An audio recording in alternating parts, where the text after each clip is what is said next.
Que Deus possa estar de fato ouvindo a oração que essa canção expressa, clamando ao Senhor para que Ele sonde os nossos corações e pensamentos quando nos colocamos diante dEle para cultuá-lo. Irmãos, vamos dar nesta manhã continuidade à exposição da segunda carta de Paulo aos Coríntios e vamos nos ater hoje no capítulo 9, nos primeiros 5 versos. Nós temos proposto com vocês tratarmos do capítulo 8 e capítulo 9 da segunda carta aos Coríntios para, enquanto pessoas, famílias e igrejas, saber como responder a Deus naquilo que Ele nos tem concedido em sua graça e misericórdia.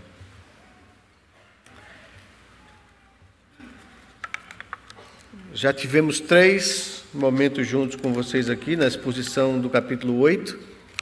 Essa é a 4ª vez da série que tratamos sobre nossa responsabilidade na administração, na aplicação e no uso dos recursos que Deus, na sua graça e misericórdia, nos concede, tanto a nível individual, quanto a nível familiar, quanto a nível coletivo e comunitário, como a Igreja do Senhor. Nesta manhã eu gostaria de tratar sobre as instruções que o apóstolo Paulo dá à igreja em Corinto para o levantamento e das ofertas aos necessitados. Segunda carta aos Coríntios, capítulo 9, versos 1 a 5, nos diz assim, irmãos: Ora, quanto à assistência a favor dos santos, é desnecessário escrever-vos, porque bem reconheço a vossa presteza, da qual me glorio junto aos macedônios, dizendo que a Acaia está preparada desde o ano passado, e o vosso zelo tem estimulado a muitíssimos.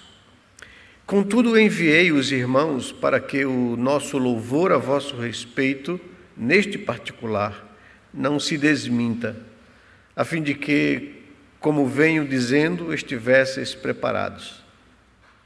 Para que, caso alguns macedônios forem comigo e vos encontre desapercebidos, não fiquemos nós envergonhados, para não dizer vós, quanto a esta confiança.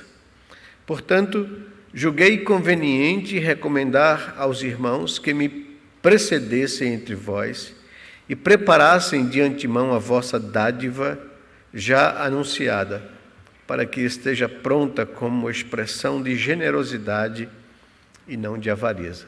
Vamos orar ao Senhor, buscando a direção e a orientação do seu Espírito. Pai amado, nós agradecemos ao Senhor por mais um dia na Tua presença, nesse primeiro dia da semana, dia que o Senhor separou e consagrou para que o Teu povo pudesse Te cultuar, Te adorar, ter uma comunhão intensa, próxima contigo. Obrigado porque nesse dia se cumpriu, há 12.000 anos atrás, a grande promessa esperada por todo o Teu povo Israel. Tu enviastes o Teu Filho, o Messias, que foi prometido para a redenção do Teu povo. E Ele manifestou a Sua glória entre nós, nós vimos, não glória de homem, mas glória de Deus, do Seu Filho, a segunda pessoa da divindade, que assumiu forma humana para se deixar morrer naquela cruz em nosso lugar, para tomar sobre si a nossa culpa e o nosso pecado. Louvamos o Teu nome, Senhor Deus, porque Ele não somente deu a Sua vida em resgate por nós, mas Ele venceu o nosso maior inimigo, a morte, ressuscitando da morte ao 3º dia e nos trazendo a esperança da vida eterna, da ressurreição. Nós Te agradecemos por isso. E é nesse dia que nós celebramos a vitória do nosso amado Redentor sobre a morte. É esse dia que aponta, que expressa para o grande e glorioso dia do Senhor, como lemos hoje no profeta Joel. No dia que o Senhor virá para buscar o teu povo, Nós louvamos o Teu nome e cada dia que nos reunirmos no primeiro dia da semana, no dia do Senhor, nós celebramos e manifestamos o nosso desejo e expectativa em ver esse dia glorioso chegar. Abençoa-nos enquanto isso, Senhor Deus. Faz com que possamos Te adorar e viver a nossa vida para a Tua glória. Nesse sentido, nós pedimos ao Senhor e à direção do Teu Santo Espírito que fale ao nosso coração nesta manhã. Abre nossos olhos, nosso entendimento para compreendermos a beleza da Tua lei. Ajuda-nos a aplicar a nossa vida e a ter uma vida pautada por essa palavra, que é a manifestação da Tua vontade para o nosso bem, para vivermos e glorificarmos o Teu nome. Fala ao nosso coração, Senhor Deus, pelo Teu Espírito. É o que nós Te pedimos em nome de Jesus, Pai. Amém, Senhor Deus. Amém. Estamos estudando, irmãos, os capítulos clássicos do Novo Testamento que tratam sobre ofertas, alçadas e contribuições da igreja, que são os capítulos 8 e 9 da segunda carta de Paulo aos Coríntios, onde ele aborda a coleta de ofertas que breve deverá ser levantada em prol dos cristãos pobres de Jerusalém por parte das igrejas gentílicas espalhadas pelo mundo. Já vimos aqui com vocês como Paulo fala da generosidade dos cristãos da Macedônia, que deram acima das suas posses. Vimos isso no capítulo 8, do verso 1 ao verso 7. E como, baseado neste exemplo de amor, o apóstolo desafia os coríntios a também provarem seu amor através da contribuição aos irmãos necessitados. Vimos isso do verso 8 ao verso 15 do capítulo 8. Vimos também a sua preocupação em que a administração desses recursos, dessa oferta, ou dessas ofertas, decorressem acima de qualquer suspeita, para que ele não fosse acusado de estar desviando verba para o seu bolso. Vimos isso na última vez, do verso 16 ao verso 24, sobre os cuidados que o apóstolo Paulo coloca para não haver qualquer tipo de dúvida quanto à idoneidade e como deveriam fazer com clareza a administração dessas ofertas. Agora, encontramos o apóstolo Paulo preocupado com a possibilidade de os coríntios não corresponderem à fama de zelosos e de generosos, a respeito da qual Paulo havia se gloriado diante dos macedônios, o que traria vergonha para a igreja de Corinto e para o próprio Paulo. Daí ele acha melhor enviar-lhes uma comitiva preparatória, para assegurar-se que a oferta dos coríntios corresponderia ao que Paulo havia falado deles, como expressão de generosidade e não de avareza. Podemos observar algumas orientações fundamentais sobre o levantamento de ofertas nesse texto. Então, eu gostaria de tratar com vocês sobre as instruções e os preparativos para o levantamento de ofertas. Como a Bíblia orienta e como nós devemos, então, trazer isso para a nossa realidade enquanto comunidade, em casos de ofertas para um fim específico. Em primeiro lugar, nós percebemos que o apóstolo Paulo trata que as igrejas não deveriam sempre precisar de orientações e exortações sobre contribuições. Ele começa o texto no verso 1 afirmando isso. Ele diz: ora, quanto à assistência a favor dos santos, é desnecessário escrever-vos. Ou seja, eu não deveria nem estar tratando disso. É isso que Paulo está dizendo. Eu sei que é desnecessário. Literalmente ele diz supérfluo. Ele usa essa expressão. Então, de maneira geral, as igrejas não deveriam sempre precisar de orientação e de exortação sobre contribuições. Para Paulo era desnecessário, supérfluo, literalmente, fazer um tratado sobre o assunto para os crentes de Corinto. Paulo já havia mencionado o assunto na sua primeira carta. Abra a sua Bíblia na primeira carta de Paulo aos Coríntios, capítulo 16, versos de 1 a 4. Só voltar aí 3, 4 páginas e você vai encontrar esse texto. Capítulo 16 da primeira carta de Paulo aos Coríntios, ele já havia tratado desse assunto. Diz lá o verso 1 do capítulo 16 da primeira carta: quanto à coleta para os santos, fazei vós também como ordenei às igrejas da Galácia. Então percebam que as igrejas da região da Galácia já tinham sido instruídas quanto a isso, os macedônios já tinham levantado uma oferta quanto a isso, agora as igrejas da Acaia, da Grécia, estavam também participando desse socorro aos irmãos necessitados em Jerusalém.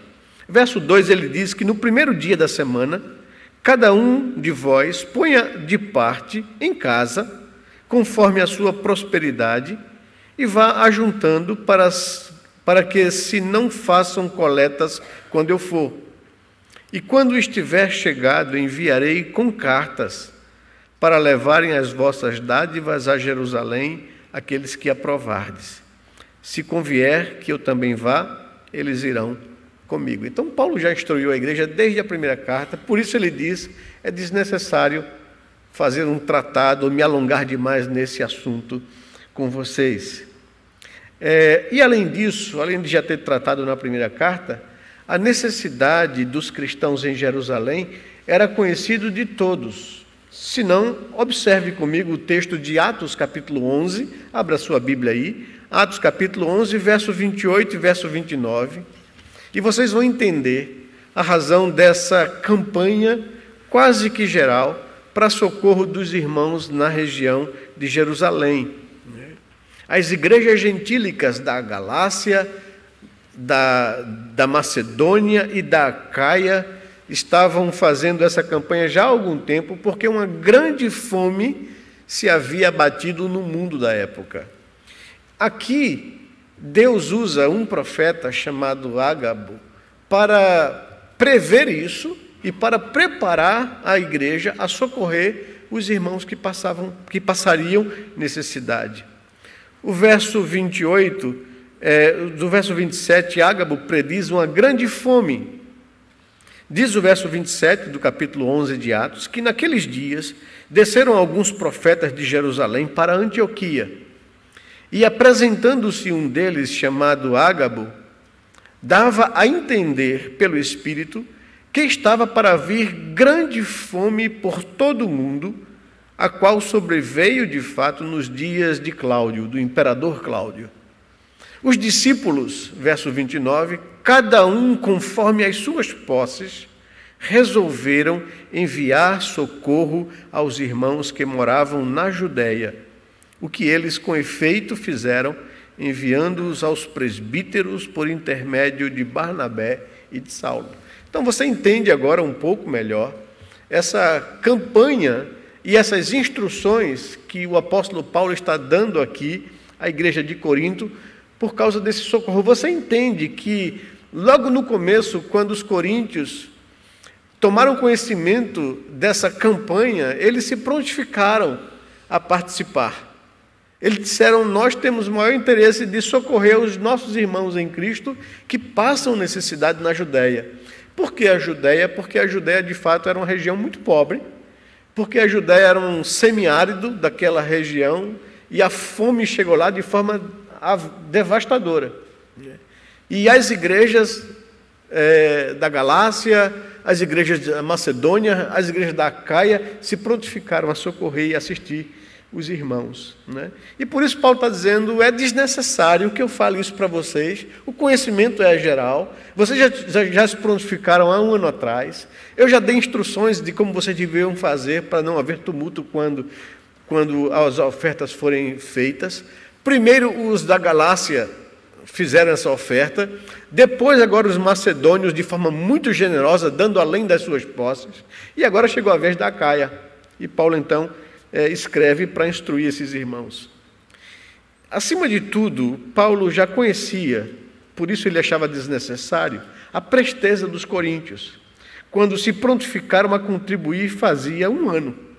Veja o verso 2 do capítulo 9, que nós estamos expondo, ele diz: porque bem reconheço a vossa presteza, da qual me glorio junto aos macedônios, dizendo que a Acaia está preparada desde o ano passado, e o vosso zelo tem estimulado a muitíssimos. Então, aquela iniciativa primeira, logo que tomou conhecimento da necessidade dos irmãos da Judéia, os coríntios estimularam outras regiões e outras igrejas, dizendo: rapaz, a igreja em Corinto se prontificou acima de qualquer pessoa ou de qualquer outra igreja a contribuir. Então Paulo usou essa presteza para estimular os gálatas e para estimular os da Macedônia a levantar a oferta.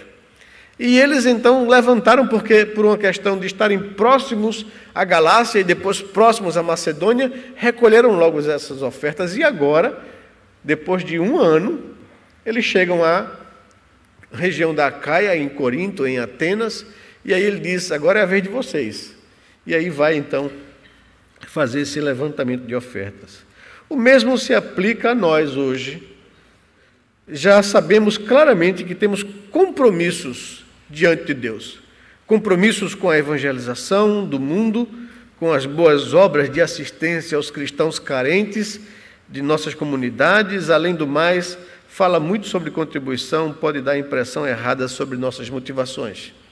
Então, é sempre um assunto que é constrangedor, mas o pastor não pode fugir disso, né? Se a Bíblia fala sobre o assunto, nós temos que expor todo o desígnio de Deus. Mas não é muito bom que a gente fale em demasia sobre esse tema, porque podemos ser mal interpretados, né? Não podemos fugir dele, mas não podemos falar em demasia. Por isso Paulo diz: é desnecessário estar falando sempre sobre isso.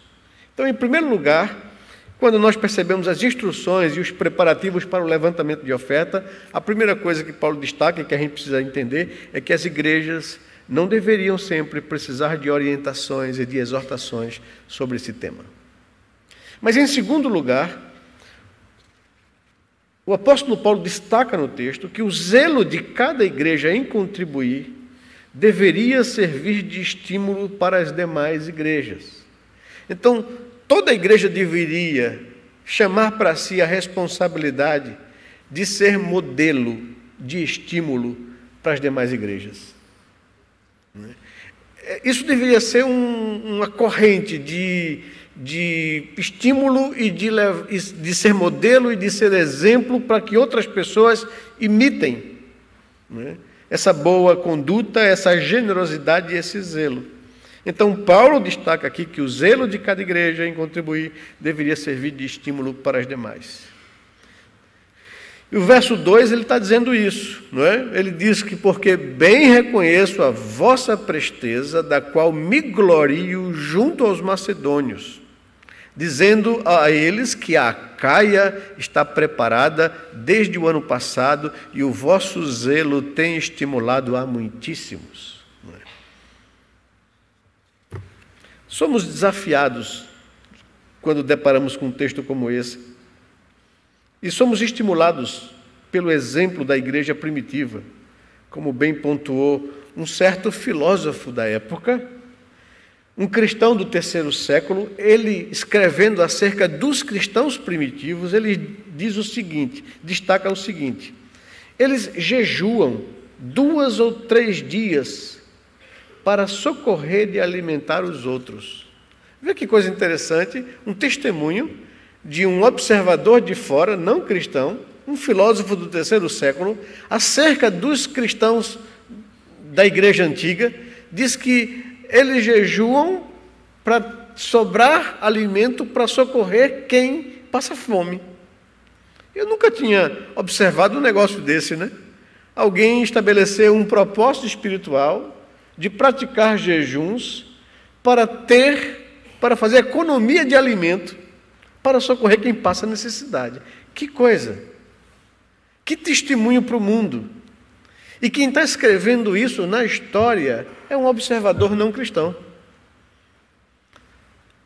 levantando a bola, observando algo que impacta, dizendo que eles são modelos para a sociedade. Esses cristãos perseguidos, né? Porque eles foram perseguidos por 4 séculos debaixo da mão pesada do Império Romano, dão exemplo ao mundo de solidariedade e dão exemplo ao mundo de misericórdia. Que bom se cientistas políticos, né, se analistas sociais pudessem olhar para a igreja dos nossos dias e dizer, rapaz, a gente malha demais a igreja, há um movimento muito anticristão nesse mundo, nessa sociedade moderna, mas uma coisa precisamos reconhecer acerca dessa gente: é gente misericordiosa, é gente solidária, é gente que deixa de se alimentar, fazem propósitos religiosos, jejumam 2 ou 3 dias por semana para ter com que socorrer a quem não tem. Imagina um negócio desse nos nossos dias, né? Mas não foi só Aristides, esse filósofo do 3º século, mas também um cristão do 4º século chamado Crisóstomo escreve o seguinte: diariamente a igreja alimenta 3.000 pessoas. Um outro não cristão, chamado Juliano, o apóstata, século III, também afirmou: estes galileus, ateus, porque é assim que eles chamavam os cristãos nos primeiros séculos, porque eles não adoravam os deuses romanos e gregos, né, gentílicos. Então eram chamados de ateus, porque eles não se dobravam diante dos deuses da mitologia, né? E imagina só, o cristão ser acusado de ateu, né? É engraçado. Mas na cabeça dos idólatras daquela época, eles não adoravam os deuses, então eram ateus. Estes galileus ateus não só alimentam os seus pobres, mas alimentam também os nossos pobres. Vê o testemunho de um apóstata chamado Juliano, anticristão. E não somente na antiguidade, mas há exemplos modernos de igrejas que estão liberalmente investindo no reino de Deus. Como, por exemplo, a igreja de Toronto, a Igreja do Povo em Toronto, no Canadá, entrou para a história. A igreja do falecido reverendo Oswald Smith. Esse homem começou a pastorear essa igreja, uma Igreja Batista do Povo em Toronto, no Canadá. Quando chegou na igreja, a igreja estava afundada em dívidas. E ele foi chamado para pastorear aquela igreja. E na primeira reunião e na primeira pregação que ele teve, ele desafiou toda a igreja a investir na obra missionária. E a sessão da igreja chamou ele e disse: o senhor está maluco, a igreja aqui está cheia de dívidas, como é que a gente vai tirar dinheiro para investir em missões? E ele começou a dizer para a igreja: ouse desafiar Deus, tire os olhos de dentro de vocês mesmos e coloque os olhos para fora de vocês. Aprendam que Deus nos chamou para nos envolvermos com a missão dEle. E só seremos uma igreja próspera quando a gente investir no reino de Deus, nas coisas que Deus quer. Se nós ficarmos como igreja só pensando no nosso umbigo, nas nossas necessidades, nós não seremos abençoados por Deus. Ousem fazer isso, mesmo cheio de dívidas. E a igreja começou a ousar fazer isso. Anos depois, não muitos anos depois, a Igreja do Povo no Canadá chegou a sustentar 350 missionários no mundo todo, né? E se tornou uma igreja poderosa, rica materialmente, mas uma igreja que investia no reino. Por isso é um desafio pessoal nosso, se quisermos ser uma igreja de fato generosa, relevante, que tem potencial econômico para investir cada vez mais no reino, precisamos investir cada vez mais no reino. É assim que funciona com Deus. O nosso orçamento a nível de missões e evangelização precisa aumentar todos os anos. Porque nós existimos para fazer conhecido o nome de Cristo, para investir na expansão do reino de Deus, para plantar igrejas, para fazer parcerias com missionários, para pedir a Deus que levante entre nós pessoas que queiram ir aonde Cristo ainda não foi anunciado. E não somente prepará-los, enviá-los, mas sustentá-los e mantê-los na obra missionária. Esse é o propósito pelo qual a igreja existe. E os nossos recursos deveriam ser empregados para esse fim. Fazer avançar o reino de Deus, para que o nome de Deus seja conhecido e glorificado entre todas as nações. Precisamos disso. A contribuição dos macedônios foi um desafio colocado por Paulo aos coríntios. Ao passo que a presteza e zelo dos coríntios havia sido servido como estímulo para muitos macedônios, para que eles pudessem contribuir aos irmãos carentes de Jerusalém. Entendam que coisa interessante. Paulo usa a presteza dos coríntios de se prontificar a participar dessa obra para estimular os macedônios. E agora Paulo usa os macedônios que deram além das suas posses para estimular os coríntios. E assim, igrejas deveriam se estimular umas às outras nisso. Igrejas deveriam ser referência a outras igrejas nisso. Nós, quando trabalhamos para Deus, nós não enxergamos determinadas coisas, mas Deus usa da sua graça em nossas vidas para sermos modelo e exemplo para as outras igrejas. E eu tenho dito uma coisa aqui, a primeira igreja presbiteriana do Recife. O fato de sermos a primeira igreja presbiteriana do Recife não nos empresta qualquer tipo de status ou vaidade, mas nos obriga a responsabilidade. Querendo ou não, somos referências para demais igrejas. O Nordeste foi alcançado a partir dessa igreja. Ela tem muitas filhas, ela tem muitas netas e bisnetas espirituais. Igrejas foram plantadas em todo o Nordeste a partir do ministério da primeira igreja. E ela precisa continuar, depois de 145 anos de vida, sendo produtiva, e sendo estímulo, e sendo modelo para outras igrejas. Modelo de presteza, modelo de generosidade, modelo de fidelidade a Deus, modelo de igreja que faz avançar o reino, para que outras igrejas sejam estimuladas por ela. E nós precisamos ser desafiados por outras igrejas para fazer crescer o reino. O zelo de cada igreja em contribuir deveria servir de estímulos para outras. E em terceiro e último lugar, é preciso despertar as igrejas para contribuir. Às vezes, é preciso despertar as igrejas nisso. Verso 3 e verso 5, o apóstolo Paulo, mesmo achando desnecessário falar mais uma vez sobre o assunto, mesmo reconhecendo a presteza dos coríntios, no verso 3, 4 e 5 ele diz: contudo,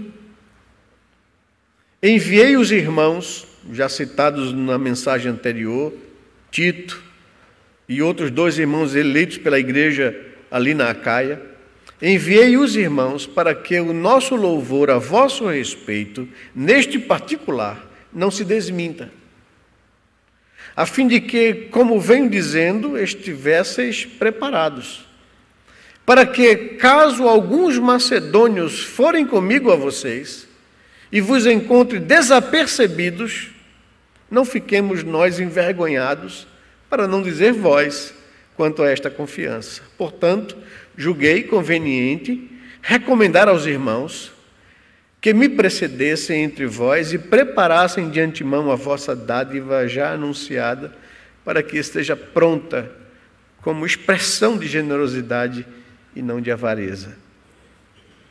Paulo envia uma comissão preparatória,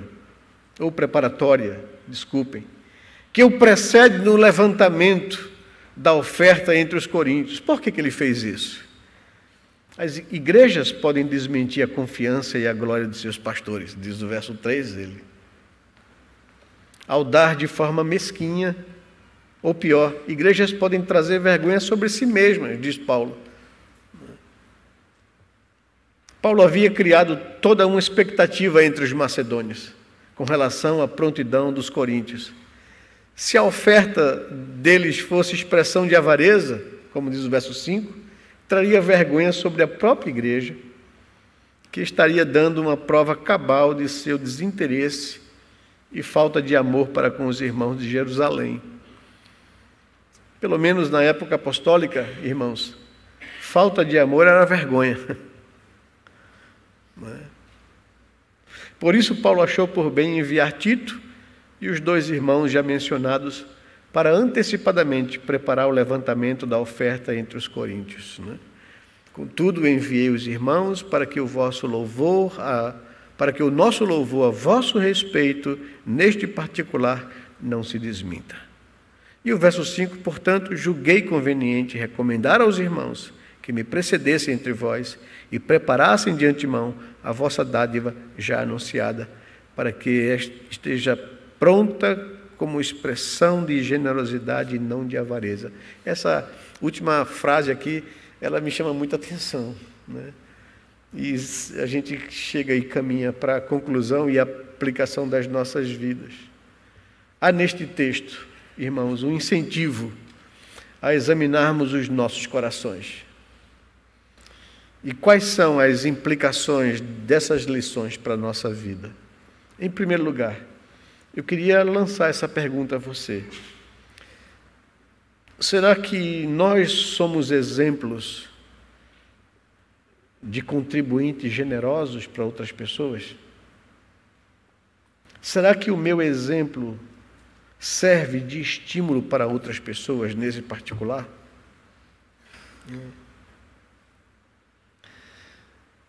Deixe-me aqui chamar, né, não, como disse, não sendo muito repetitivo,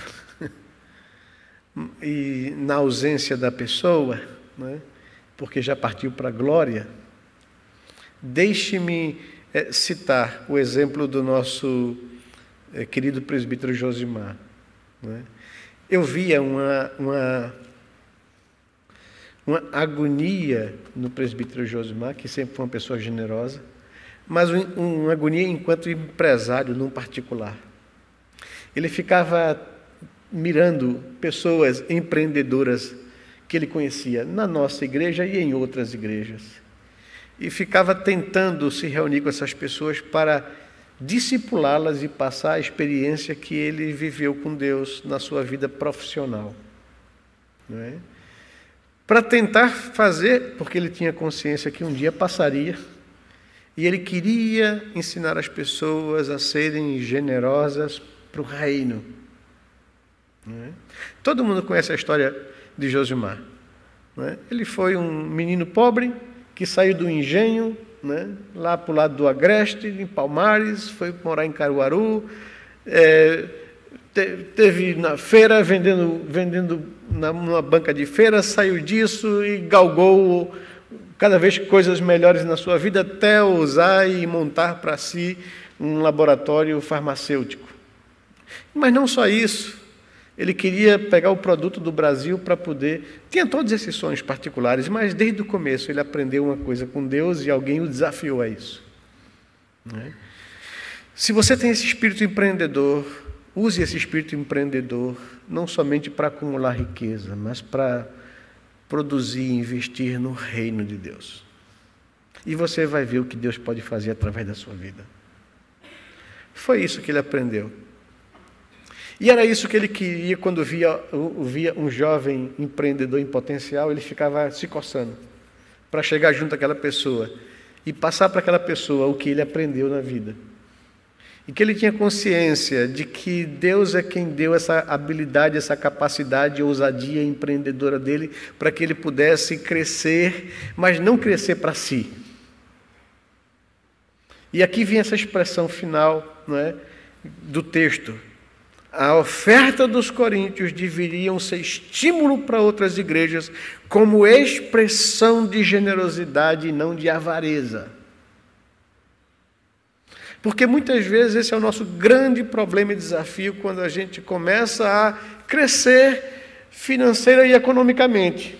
A gente se encanta com acúmulo. E Paulo está dizendo aqui, Deus muitas vezes nos concede progresso, bênçãos materiais e financeiras, não para que gere no nosso coração avareza, mesquinhez, consumismo, materialismo. Deus quer que brote no nosso coração generosidade, percepção de que Deus nos dá, aumenta a nossa sementeira, Paulo vai usar essa expressão, para que a gente possa ser cada vez mais liberal para o reino. E quem entende isso e quem faz isso, Deus diz que vai prosperar. E aqui eu me pergunto, será que nós somos exemplos para outras pessoas que observam a nossa conduta nesse particular? Será que pessoas miram em mim para dizer, puxa vida, eu quero ser uma pessoa assim? Segundo, nosso compromisso com a obra de Deus, nosso zelo pela evangelização e missões, pela plantação de novas igrejas e por boas obras, tem estimulado a outras igrejas. Porque é uma questão particular e pessoal. Eu deveria olhar a minha vida como que Deus quer usar a minha vida para estimular outras pessoas, outros irmãos em Cristo no meu meio. E aqui eu preciso pensar enquanto comunidade, será que a primeira igreja presbiteriana do Recife serve de modelo, de estímulo para outras igrejas investir no reino de Deus? Ter um foco não pessoal, não particular, mas um foco no reino, uma visão no reino. Em terceiro, nossas contribuições e as suas em particular têm sido expressão de generosidade ou de mesquinhez? É uma pergunta que a gente precisa fazer. Jesus chamou a atenção dos seus discípulos certa vez lá no templo em Jerusalém, quando as pessoas depositavam quantidades enormes de dinheiro no gasofilácio. Mas o que despertou Jesus e o que ele chamou a atenção dos discípulos foi uma senhorinha pobre, aposentada, que foi lá e depositou umas moedas no gasofilácio e ele disse, venham cá, eu quero ensinar uma coisa a vocês, observem aquela mulher. Os discípulos observaram, ela deu mais do que todos os outros. E eles questionaram Jesus, mas como? A gente viu, ela botou 3 moedas lá. Jesus disse, os outros deram do que lhes sobrava. Ela deu todo o seu sustento. E nós já aprendemos isso aqui.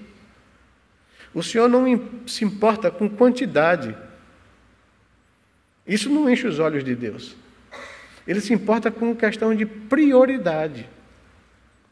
Dar do que sobra, mesmo que seja muito, para Deus isso não tem valor. Mas priorizar, dar a Deus o melhor da minha renda, ou seja, na questão prática, o meu orçamento lá, doméstico e familiar, o meu orçamento financeiro, não tem que ter todas as minhas obrigações e no final o que sobrar eu dou para Deus. O que Ele quer é que eu coloque como prioridade no meu orçamento Deus, reino. O resto, Ele vai me dar na generosidade dEle, quando se alegrar com o meu coração, com a disposição da minha alma. Generosidade ou mesquinhez, mede-se por aí. Dou a Deus o resto ou dou a Deus as primícias? Ele exigia do seu povo, eu não quero o cabrito manco. Eu não quero a ovelha defeituosa, doente, aquela mais raquítica ou magra. Eu quero a cevada. Você tem que me dar o melhor de você e não o resto da sua vida.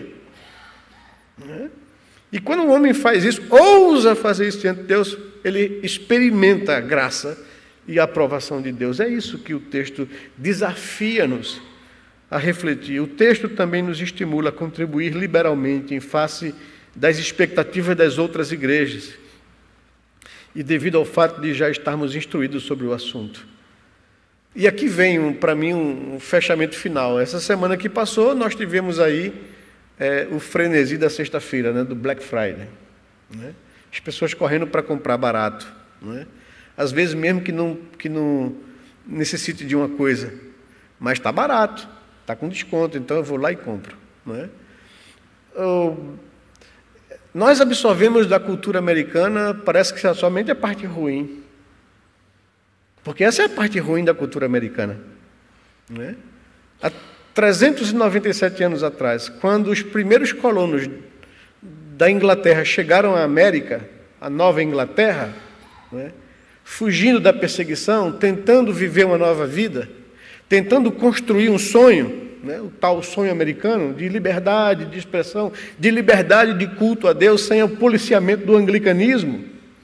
Foi isso que os expulsou da Inglaterra, da Europa, e foram para a América com esse sonho de viver liberdade de religião, liberdade de expressão, liberdade de culto a Deus. Ao chegarem lá, dos 400 que chegaram naquele navio Mayflower, morreram 200 no primeiro inverno, 1620. A plantação destruída pelo frio. Se não fossem os nativos indígenas, morriam todos. Mas foram abrigados, ensinaram eles a caçar peru para poder sobreviver enquanto não tinham colheita. E no segundo ano, 1621, conseguiram colher e tiveram fartura, né? E eles entraram num acordo após a colheita, que toda final de colheita, e dava na quinta-feira, na quarta quinta-feira do mês de novembro, a gente iria parar de trabalhar, iria passar um dia em confraternização, cultuando a Deus, né?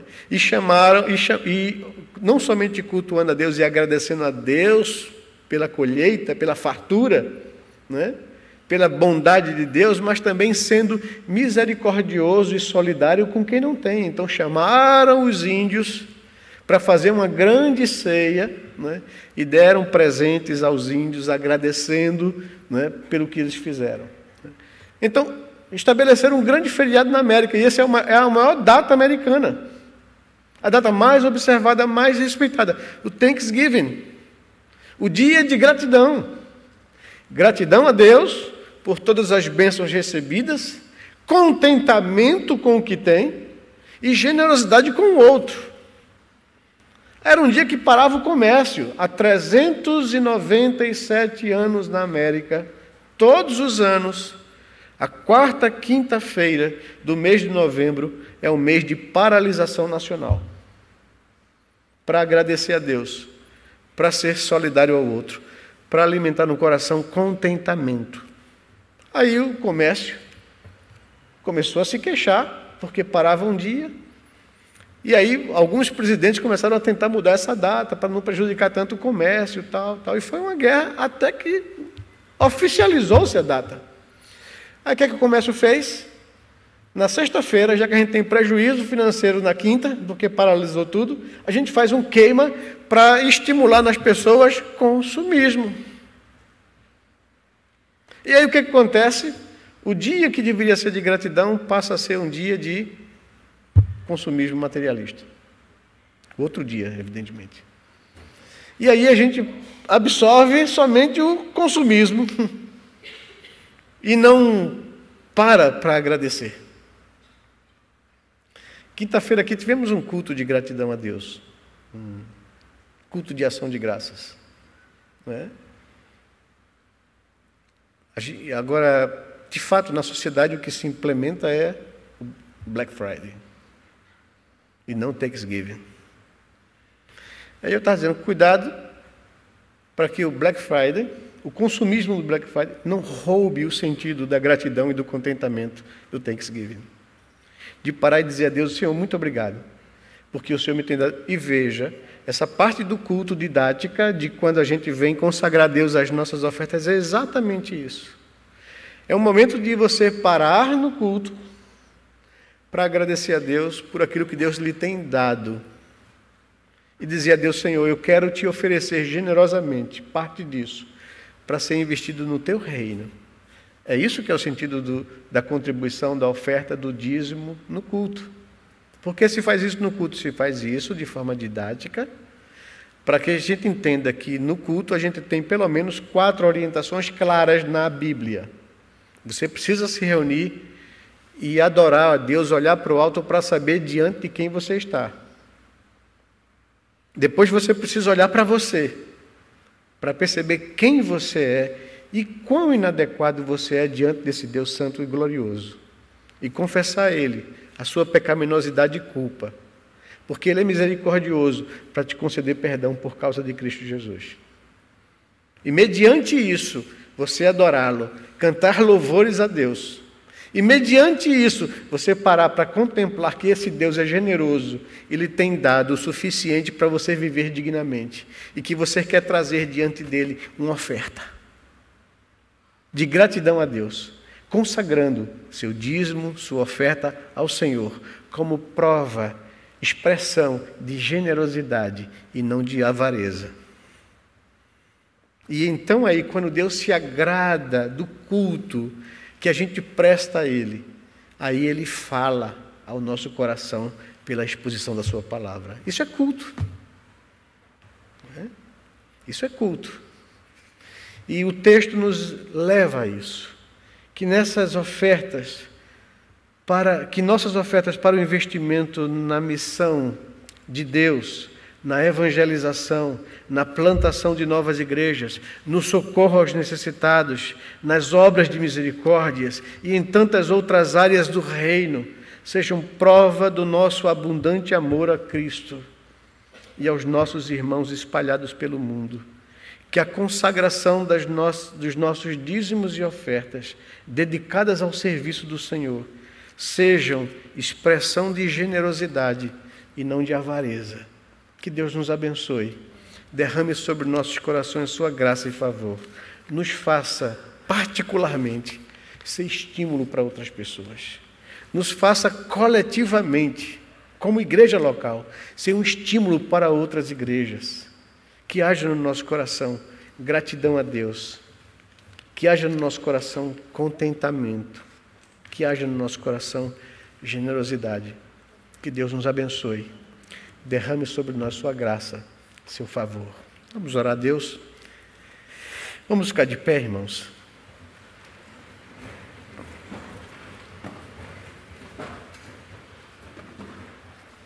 Senhor Deus, nós nos achegamos diante do Senhor nesse momento final do nosso culto para agradecer ao Senhor, reconhecendo que Tu és um Deus bondoso e generoso para com nossas vidas, que o Senhor nos tem dado o suficiente para vivermos dignamente.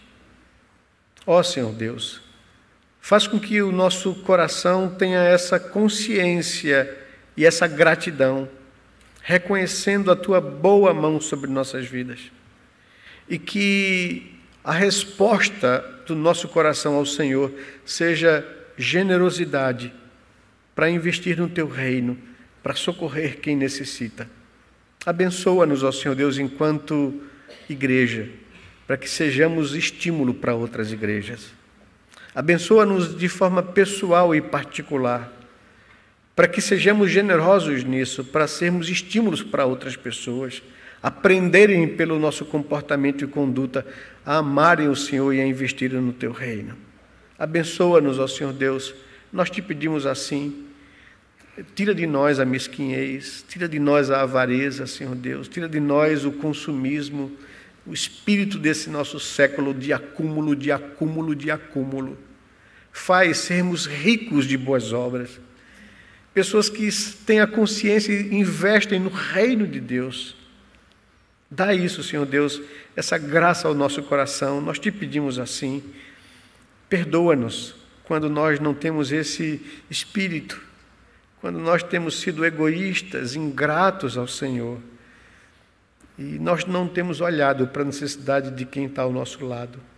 Ensina-nos a sermos misericordiosos, é o que nós Te pedimos, em nome e no amor de Jesus, Pai. E agora, irmãos, que a graça do nosso Senhor e Salvador Jesus Cristo, que o amor de Deus, o nosso eterno Pai, que a comunhão e as consolações do Santo Espírito sejam sobre vós, irmãos, e sobre o povo de Deus espalhado na terra.